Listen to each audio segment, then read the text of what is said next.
Welcome to the Forward Together webinar series, brought to you by the School of Management at California Lutheran University.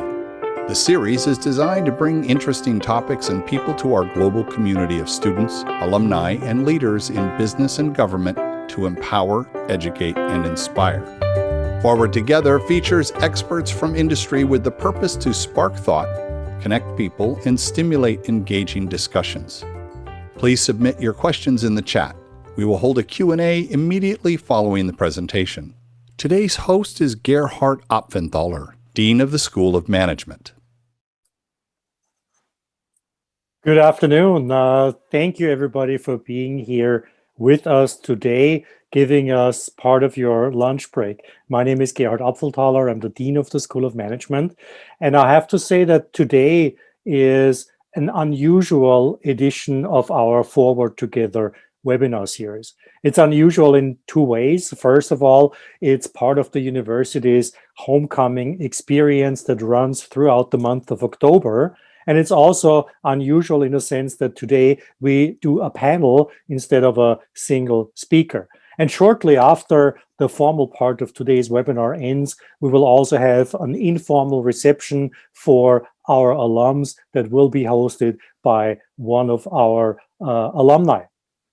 Today's webinar series that is under the title of Back to the Future is about change.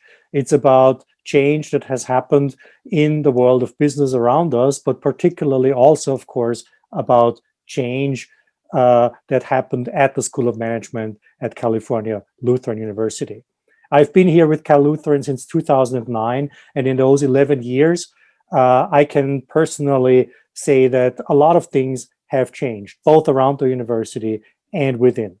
And we're going to explore that question of change with a panel of professors and alumni. And we thought it would be very interesting to pair up one of our longer serving professors with an alum from the earlier years, along with one of our more recent professors, together with a more recent member of our alumni community. And before I introduce our panel moderator today, I would like to ask everybody to keep your microphones and camera off during the presentation of the panel and to submit your questions through the chat. So, and now it's my great pleasure to introduce our panel moderator, Henry Dubroff, who is the founder and the editor of the Pacific Coast Business Times. Henry has been a member of the business community along the Central Coast for a very, very long time. And he also serves my advisory council here at the School of Management. With that said, Henry, welcome and thank you. Thank you, Gerhard. Really a pleasure to be moderating the panel here today. And I really have enjoyed talking to them, getting to know them a little bit. So without further ado, in our kind of more 20th century group, let's put it that way, I'd like to introduce Jeff Brouelette, class of 1991, and Ed Julius, longtime faculty member in accounting. We'll hear from them in just a second. In our 21st century group, Giselle Lopez, graduate in accounting in the class of 2019, and a rising star in that field. She's currently at Habitat for Humanity in Ventura County, organization I know fairly well. I've been on some judging panels that sent interns their way. And then Rhonda Andrews, a relatively newer faculty member in business administration. She's teaching in the finance area. So maybe we'll ask our four panelists to talk a little bit about themselves, and then we're going to have a roundtable discussion around, how the classroom has changed over the last 2 centuries, how the workplace has changed, and maybe a little bit of a glimpse into the future. And then we will answer your questions, although keep firing them at us, because you never know when Gerhard and I will throw a curveball at the panel. And so speaking of curveballs, Jeff is an alum, was part of a resurgence in baseball back in the 90s, and we'll let him tell you about all that stuff. Thanks, Henry, and thanks, Gerhard, for inviting me to join this. This is a great honor to be chosen and be able to share kind of the history of Cal Lutheran. I was a graduate in 1991, graduate in accounting. I went on to work in public accounting for about 7 years, left as a manager, and then started a career kind of in real estate. And now I have, along with two other partners, we have a real estate company that buys land all over the country, develops it, and sells it off to home builders. And it's something I never thought when I graduated in 1991, this is where I would be, but here's where we are, and it's been a great career. Okay, Ed? Hey, and it's great to see two of my top former students. And in the form of introduction, my entire life in 30 seconds or less, if I can. Grew up in a tiny town in the Boston area, or area as we say there. Got my undergraduate degree from Rutgers University in New Jersey. Did my graduate studies at the Wharton Business School. This is my 40th year teaching at Cal Lutheran. Eventually, they're going to kick me out, but I have to say I've loved every minute of it. And I previously taught at Chicago State University and at CSUN.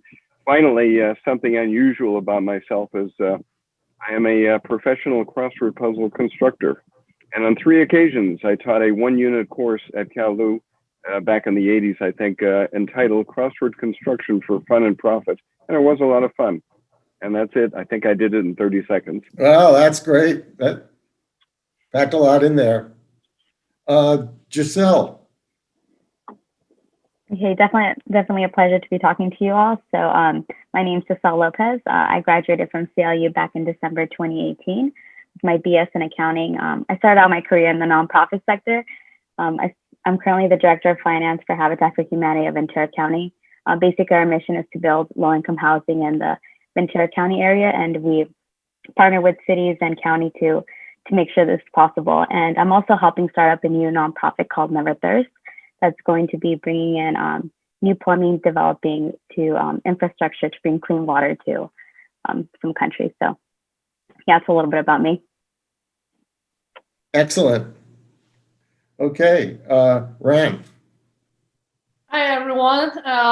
Thank you so much for joining us. And my name is Rhonda Andrews. I joined Cal Lutheran in 2016, so this is my 5th year here. I mostly teach finance courses for both the undergraduate and the graduate level. And my personal research interests are mostly in line with corporate finance and real estate. And that's real estate was a new course that since I joined Cal Lutheran, that we decided to offer starting 2017. So I'm going to teach that this coming spring again. I'm very excited about it. And I'm also the program director for the undergraduate business and administration major. I moved to Ventura County to work for Cal Lutheran in 2016. Before that, I was in University of Connecticut for 3.5 years. And other small things about me, like my connections with Cal Lutheran is my husband also graduated from Cal Lutheran, and he graduated here in 2018. He had a career change and he decided to come back to school, and he graduated from the computer science program. So it's kind of, we have double layers of connections with Cal Lutheran, and well, actually maybe triple, if you count my daughter, also a graduate from the preschool program here at Cal Lutheran as well. So it's very nice and also my pleasure to be on this panel. And I look forward to hearing your questions, and then we discuss about the future about Cal Lutheran and school management. Thank you.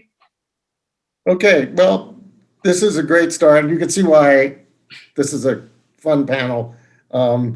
And a lot of different points of view. So I'd like to talk just a little bit about sort of I know we don't have a live classroom experience today, but talk about the broader education experience.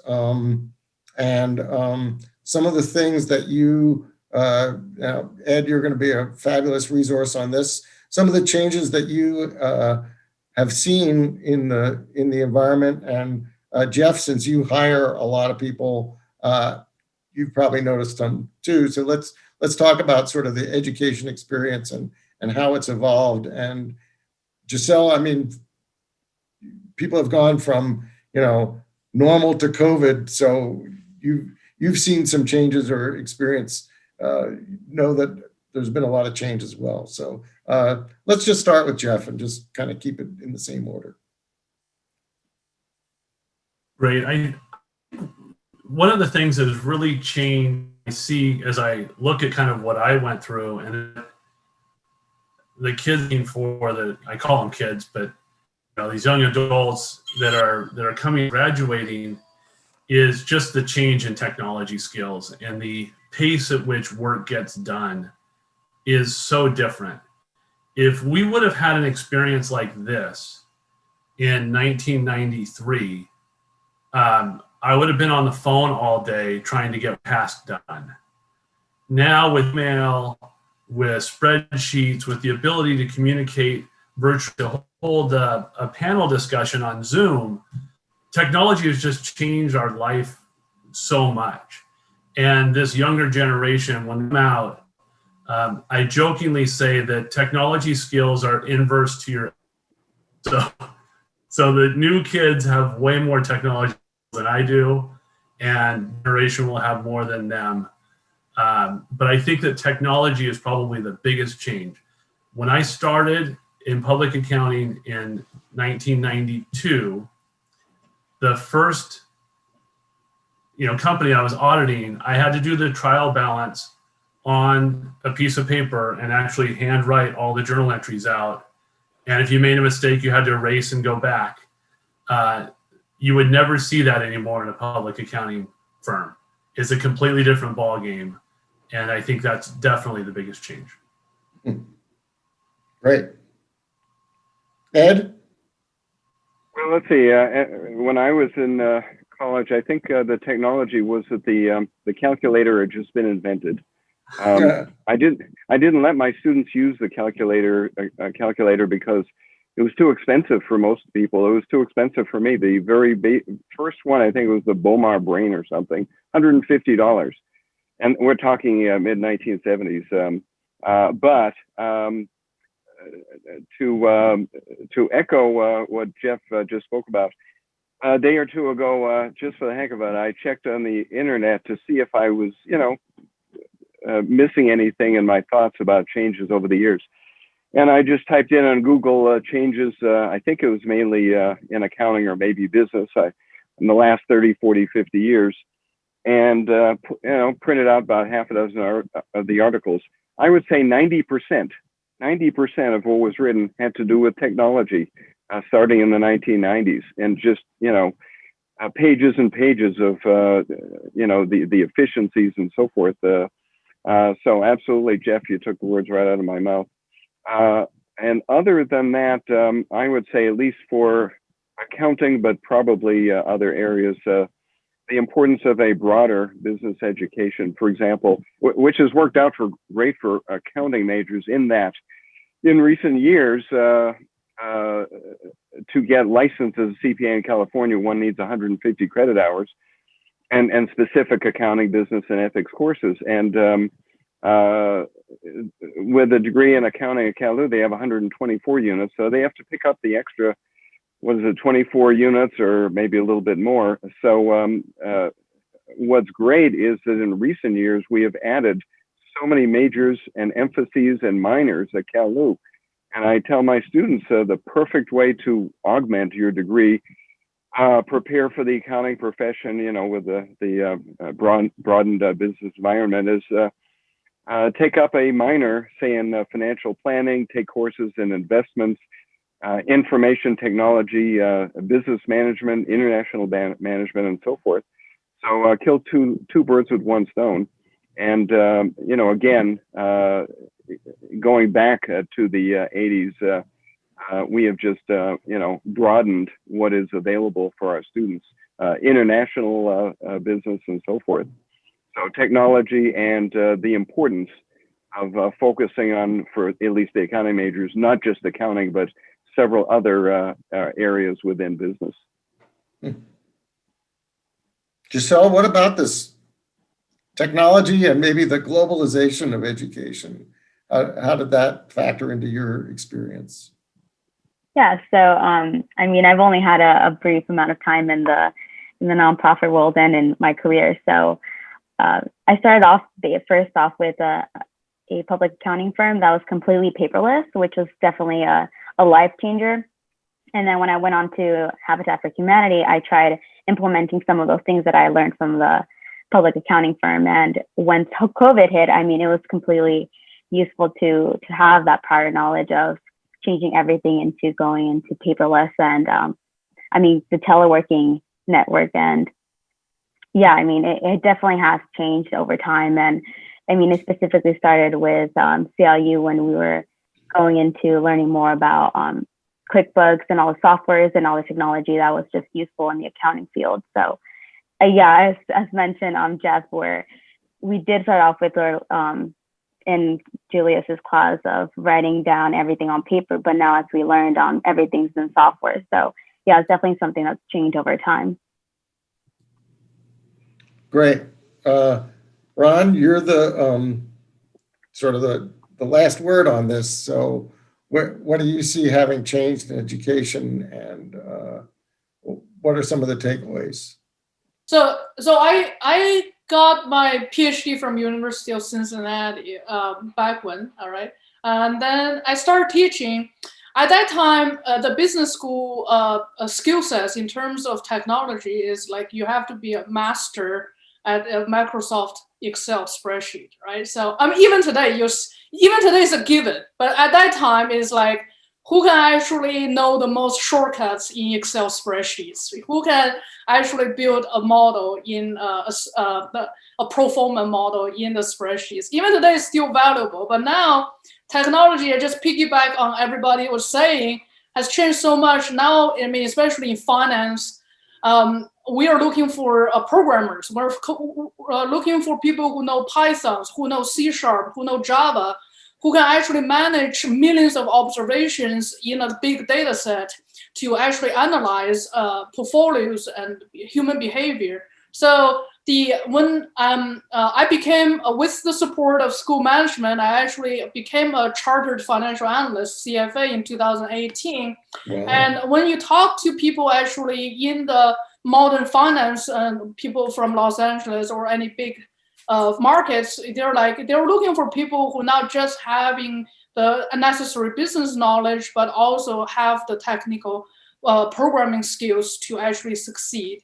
But I think if you look back at about what school management or Cal Lutheran liberal arts education is about, what I want to say is like, yes, things do change. We are constantly evolving as a civilization, as a society, but there's something that actually constantly very useful is what I consider, what I call our business program is a professional education with liberal arts flavors, right? So the relationship building is constant.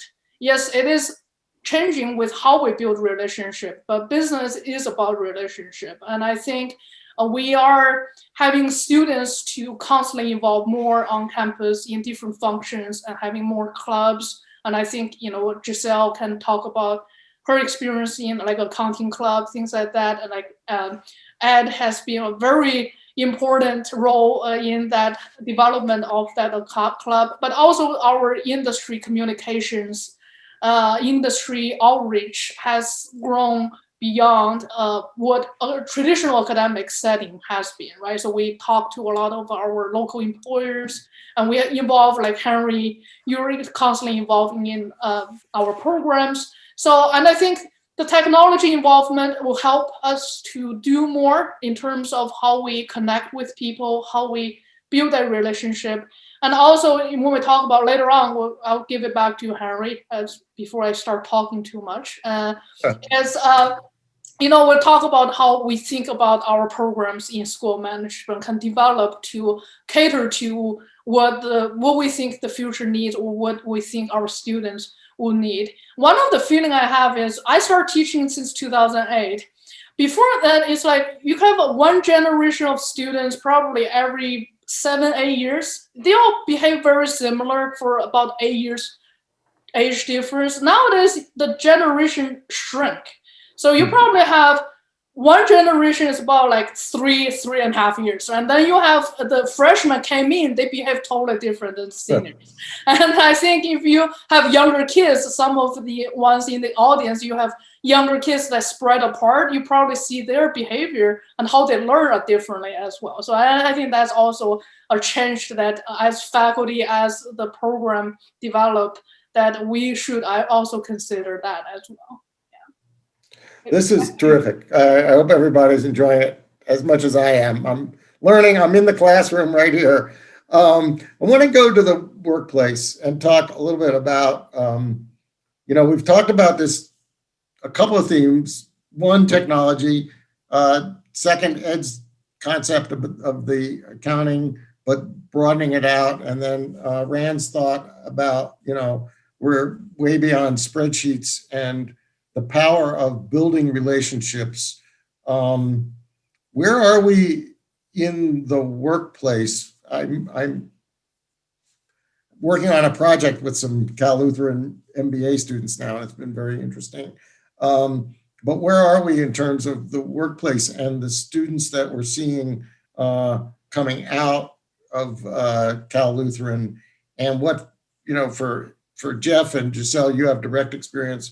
For Rand and Ed, maybe you can give us some feedback about what people are saying and thinking about the workplace here in 2020. Well, it's almost 2021. So maybe we'll mix it up a little bit and start with Ed and then go to Rand and then finish up with our two experts in the field of what work is like today. Go ahead. Well, I do get feedback when we do have a lot of students who a lot more these days than, let's say, 30 or more years ago. I'm not sure why, but that are interested and apply for and get internships. I've had several students who have gotten multiple. That's a great point. Multiple internships. Really amazing. I know when I was in college, nobody talked about internships, but now. A lot of the students then, when they see if they like the firm sees if they like them, they get an offer. And so many students know early in their senior year that they have a full-time position starting the following September. However, when they do an internship, some choose to get or earn college credit. Usually it's a couple of credit hours.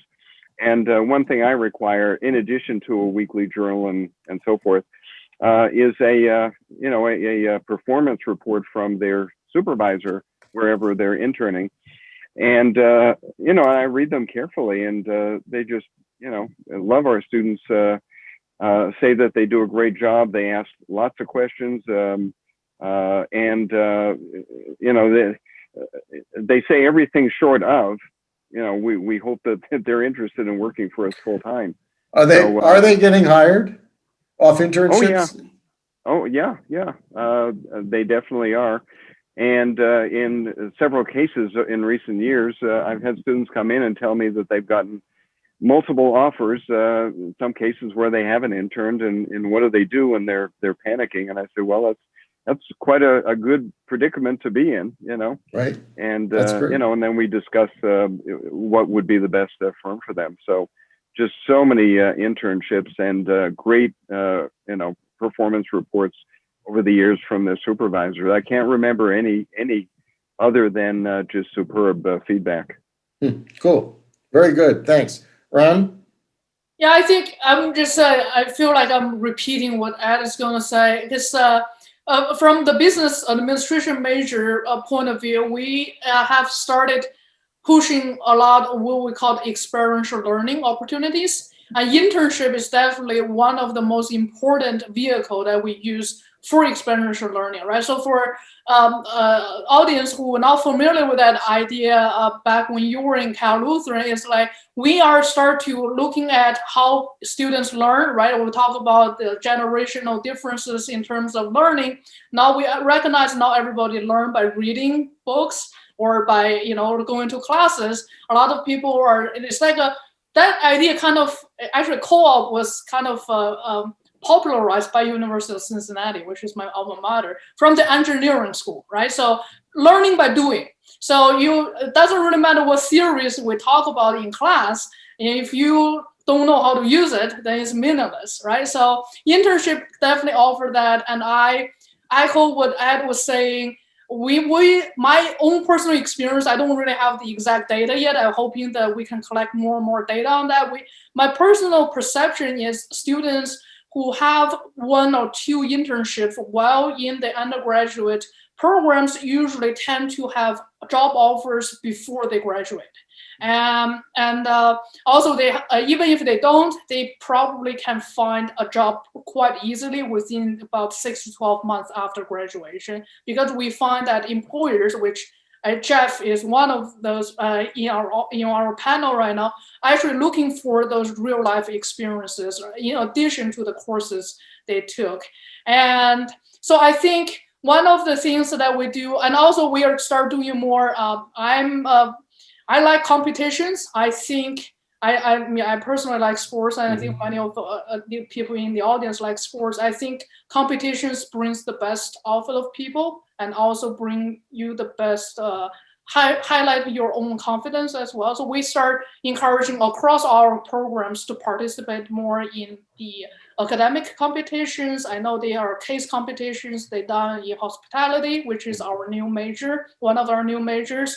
And then we, in the business, I've been pushing the students to do the CFA Institute Research Challenge, which we started out last year. I'm going to do it again this year. And we have a fantastic team. I think I saw a couple of them in the audience right now in our current students. So there are a lot of things that we're doing, just trying to prepare, actually build that connections, right? I think I'm trying to go back to a word I was talking about, relationship building. By you participating in more real life experiences, you get to know more people, and that's also help you to develop as a professional business person. Whether it doesn't really matter what you do.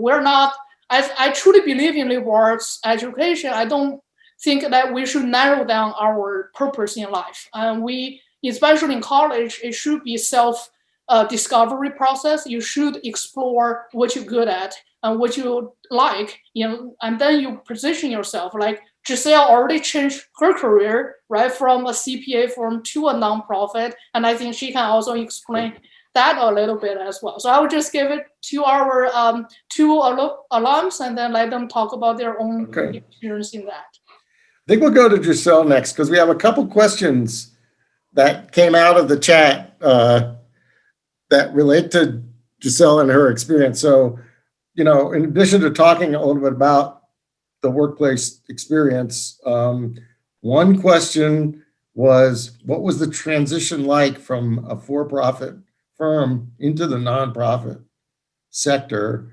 And I guess to go along with that, are there any classes that you took that were especially useful, or any that you would wish you had taken?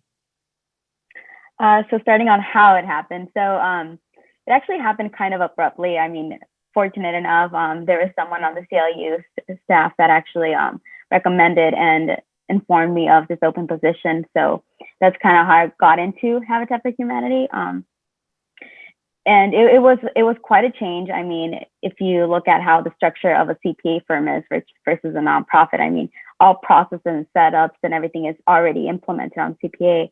While for the nonprofit, it's more of a developing it.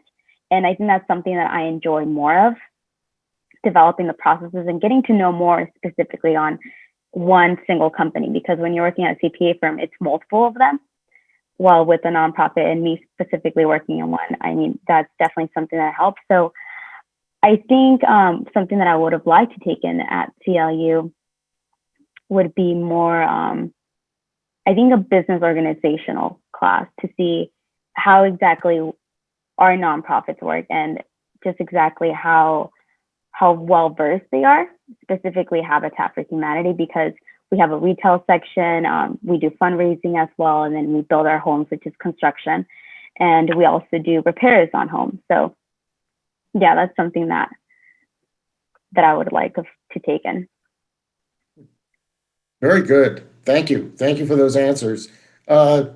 Jeff, we'll let you kind of have the last word on this go around and talk a little bit about what you're seeing in the folks you hire and again, any insights for classes. Yeah, as I look at candidates that are coming out, I may be biased, but I look for someone with a good knowledge of finance and accounting, because you need to, like, every business evolves around the numbers. And so when people don't have it, then they can't quite understand how and what's driving returns for the company. And so I really look for people who are kind of at least have a skill set there or a show. And I ask a lot of questions around that. Even if you were a marketing major, I ask, how many accounting courses did you take? How many finance courses did you take? Talk to me about this. I start to kind of, dig in. You don't have to be an accounting or finance major, but I need you to have that basis with which to kind of see our projects through and our return through. And then the other thing I would say, I'll say two things from one, kind of what I'm looking for. From a management perspective, when you start in public accounting, it's typically more type A personalities driven. They're probably higher up in their class in the way that they got their grades and graduated. And as you move forward in your career, you realize that not everyone who works is like that. And they're not willing to kind of do the 60-hour week. And so as I've grown in my career as a manager, one thing that you need to try and do is you need to try and figure out what that employee is looking for, where their role is going to be, and then find your way to motivate them to get the best with whatever they are willing to kind of give you. And, obviously there's a minimum requirement that we're expecting, but there is a place for people who want to have, not actually move up the ladder, but they're happy with where they're at. They want to be a senior accountant and they want to continue to do that. And they're fantastic at it. And they don't want to be the controller. So I think that, you need to find that. This younger generation, what I find too, is that you need to provide a sense of purpose. And so I call it the food, clothing, shelter. We provide shelter at my company. And you need to be able to see that as a higher calling that you're doing, that you're providing people a house where they're going to raise their families and send their kids off to school. And that's a pretty noble profession. And then for the kids, for the students that are coming out, this was very big to me.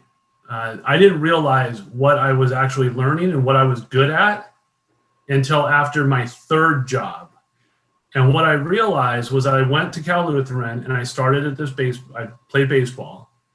And we took the program through the coaches. They took it from kind of a no-name school to a very successful program. And then I left and I went to a CPA firm that had about 20 employees. And 7 years later, we had 78 employees. And then I left and I went to a division at Standard Pacific Homes that had delivered 18 homes the year before I got there. And with this young management team, we became the second largest and second most profitable division in the company. And when I was done, I realized that I had been learning how to build things. And as opposed to just an accountant or a finance guy, I looked back, and then when I started this company, it was very easy for me to kind of build it from nothing and go on. So I point that out, not for me, but for the students that are listening and they're starting their careers. If you're not quite sure what you're learning or what you're gaining, but you're working hard and you're grinding, be confident that it will come to you. Like, you will see it. It just, over time, it may take a few years, and you'll look back and you're like, whoa, I have this skill set and this knowledge that will allow me to go do this amazing thing. And so just have confidence in the process. Those are great. They're really good. We have time, I think, to take a couple questions from the audience, and we can kind of roll them into this theme that we were going to talk about in another round about the future. Because I think, first of all, we see in our multi-generational panels here a lot more diversity. And I'd like to have a little bit of conversation around that, about how diversity helps Cal Lutheran, and where you think we're going in the future. And feel free to weigh in on that. I don't know if anybody wants to take a crack at that first. Maybe Ryan. Take a crack. Oh, Ed, go ahead. Okay. Well, as I recall, back when I started at California Lutheran College, back in the early 80s, diversity on campus consisted of something like a dozen or two Norwegian students. That was it, which was great, but that was it. Now we have certainly a lot more international representation. We're a proud Hispanic serving institution, HSI, and we even have a resident rabbi. Even if I weren't Jewish, I would say that's awesome.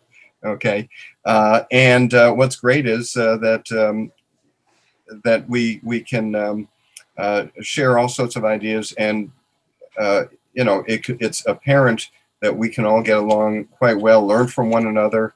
I think it's just terrific. I hope the diversity in many ways continues. And let me say that what I have found from day one is that Cal Lutheran is probably the most open, welcoming institution I've ever been a part of or seen. And that's a good deal of the reason I have stayed at the university for so many years. So that's my 2 cents worth. Another comment? Harry, can Go I say? ahead, Ron. So, yeah, I mean, diversity inclusion is part of our mission as an institution, and also for our programs, right? And, I can go really academically, administrative, talk about professional readiness all day long. And I think one of the things about diversity and inclusion, and I think I was looking at the chat about some questions about our new building that's coming up, the new Endorphin Center, and many of you in the audience already receive a lot of updates on that, and we're very excited about it. And the reason why is, I think, by having a lot of our school management students and faculty within the same building structure. Right now, Ed can share the history of how the whole spread out thing worked from one building to now we have 6, 7 buildings all spread it out. One thing I do find, actually, I'm not trying to self-promote my academic research, but I did do a research on geographic proximity. We do find that when people were close by to each other, there is a self-information communication. So there's something that cannot really be done. Like, for example, this virtual thing, yes, it's cool, we can do stuff, but sometimes we can learn more about a person or a company just by go see them, right? So there's something that I think diversity, or the diverse in opinions, diverse in ideas, can better be communicated. I think I definitely would love the whole future about this new school management buildings. If you guys see the design of it, they give a lot of area for people to collaborate, for people to meet. And then we do those, I personally, in my opinion, we're social animals. We like to hang out with other people. And then I think the idea for that to create more innovative ideas for students to be even more entrepreneur in terms of how they think about their life or what they want to do after. And then they can also, without having to walk, across the whole campus to find all the professors, now they can have a relatively central location in that and can better communicate, more efficiency. And I think that's for some all questions about the student experience, it definitely will help a lot in terms of that, because they found that there is a place for them to go to if they have any problems or issues or questions regarding their academic planning or just chit chat, right? And I do miss that because I graduated from Cincinnati. We have a big business building, and you miss the sometimes you miss the opportunity, just like, just drop by. I'm just grabbing coffee downstairs. I'm just going up and talk to a professor for a couple minutes, and that is a valuable. Even though it only takes like 10 minutes, something like that, it sometimes is important for a lot of students' only experience about, there's something that I didn't really thought about it, and I thought about it now. That's my own experience when I was in the graduate programs, and I think I do want to give that experience to our students. Just continue to deliver that as well. And I think that when people meet, there are more diverse opinions and the questions are being asked, and that will help us to grow as an institution as well. This is a great segue because we're almost out of time. And before I turn it over to Giselle and Jeff, I'd like to add this this thought of the Endorphin Center. Those of us who've been on the School of Management Advisory Council for a long time really also are looking forward to it, and we're excited to see that our efforts have paid off with a decent sized gift from a person. And I know Steve, who's a worthy person. I had a teaching fellowship very briefly at the University of Wisconsin in Madison, and it was jointly between the journalism school and the business school. And the journalism school was in this concrete bunker, and everything was old and it was crappy. And the business school was in this brand new building that had been funded by the Granger family. It was like this, temple of learning that was amazing. And, there was a palpable difference. So maybe Giselle and Jeff, you can bring us home. We're almost at time up to talk about how a building, what that would mean to change the trajectory of where we are with diversity and everything else we've talked about. Giselle? Oh, well, definitely excited that we're now going to be having a building for the business school. I think particularly something that I did find really interesting while I was going to school there is that, the business center, there's so many different majors within it. There's marketing, finance, and the amount of different perspectives you get from different students. That's definitely something that I feel like will be helpful for the next students that are going to be in this building. And also something that I did want to touch on was how CLU uses the word purpose quite a bit. And I feel like that's something that helped me in my career. And hopefully, it goes differently for every single student, and it's such a powerful word. So I definitely, I'm excited for the new students that are going to be in this building. If we take one thing away from today, it's that kind of idea of the sense of purpose. To a certain extent, technology doesn't matter, relationships don't matter. If you have that sense of purpose, it'll drive you toward the skills you need to succeed. Jeff, unless Gerhard has something to say, let's wrap it up and give Jeff the last word here. Yeah, I think it's interesting that Giselle talked about purpose, because I think I was saying that this generation, you need to show them your purpose when they come to work for you. That's exactly it. On the diversity front, so I have one of the three partners that is one of my partners is a female, and she has been, and we have been supporting this group that is trying to get more female executives into the home building industry. It hasn't been an industry, look, you're swinging hammers and you're doing, and it doesn't necessarily draw a bunch of people to it. And so we've been trying to figure out how we front end it. And by front ending, what I mean is getting out there to colleges for the females that are in the business programs and saying, hey, here's an opportunity, showing them more of what it is, where the different roles could be. Also making sure that training programs come through for them. So we've been kind of working on that, and they have a really good program that she's been leading, and a Royal Capital, our company, has been supporting with some of the top. Cheryl Palmer is actually for Taylor Morrison Homes, is the top female CEO in the industry, and she's a big supporter of it. So we're excited about that. And then the last thing is this building is I'm super excited about it. But then by the same token, I remember the comfort that I had sitting. I think, Ed, you still teach in the same classroom that I sat in. And when you gave me the opportunity to speak to the students one time, I was in that classroom, and it was just so incredible, the feeling of, and before, where the new science building is, I think we had the chicken coops, and I had to go take classes in those. So there is a little nostalgia, but I think is definitely for the best. And I'm very excited about it. But, part of me goes back and remembers just how intimate that little space was, especially with a lot less students, I think. I think our graduating class it was either 11 or 13 accounting majors in it. So I assume you guys are much bigger now. Yeah, a little bit. I'll leave it. But Jeff, just to clarify for anyone who thinks you mentioned chicken coop facetiously, no, you mean it literally. They were converted chicken coops, and the entire Department of Business was housed in one of those chicken coops. We had 5 or 6 full-time faculty and 1 administrative assistant.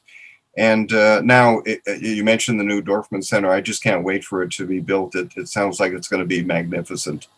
My final comment, thank you, panel. Great ideas. I'm now real excited about finding some Cal Lutheran interns for the Business Times. And we'll just hand it back to Gerhard. Well, thank you, everybody, particularly to our panelists and our panel moderator, Henry Dubroff. It's always a pleasure to work with you, Henry. We thank you for participating in today's Forward Together webinar series, brought to you by the School of Management at California Lutheran University. The School of Management offers a broad range of programs and community services. Whether you're looking to upgrade your career, locate current economic data from our Center for Economic Research and Forecasting, or a place to start and grow your business at Hub 101, our community startup space, we invite you to visit us at clu.edu/SOM and join the community as we move forward together.